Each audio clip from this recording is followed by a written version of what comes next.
আসসালামু আলাইকুম। আপনি কি অরিজিনাল ভিয়েতনামি শোল মাছের পোনা চাষে আগ্রহী? তাহলে অবশ্যই ভিডিওটা আপনার জন্য। কেননা আমি এই ভিডিওতে আজকে আলোচনা করব যে ভিয়েতনামি শোল মাছের পোনা কীভাবে চাষ করলে যা মাছের ফলন ভালো পাওয়া যায়।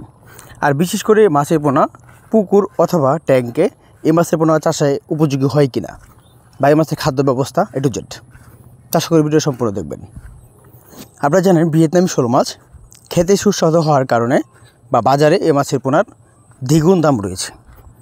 যেরকম আপনি যদি বিবেচনা করেন বাজারের রেট যদি ধরেন তাহলে 500, 600, 700, 800 বিভিন্ন ধরনের বিভিন্ন দামে বিক্রি হয়।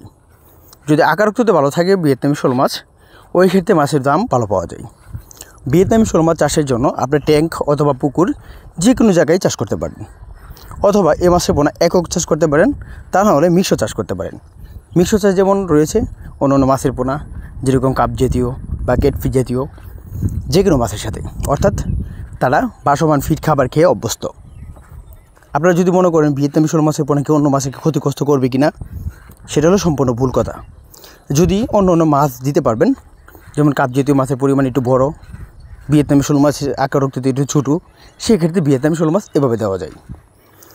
তো আপনারা জানেন ভিয়েতনামি শোল মাছের পোনা পুকুরে চাষ করতে হলে যা অন্য মাছের সাথে যদি চাষ করেন তাহলে প্রতি শতাংশে 50, 60, 100 করে চাষ করা যায়।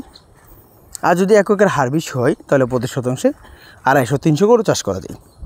আর কোনো চাষি যদি ট্যাঙ্কে চাষ করেন তাহলে 10,000 লিটার ট্যাঙ্কে আপনি মাছ চাষ করতে পারবেন সর্বোচ্চ 300 থেকে 400 পিস বা 500 পিস।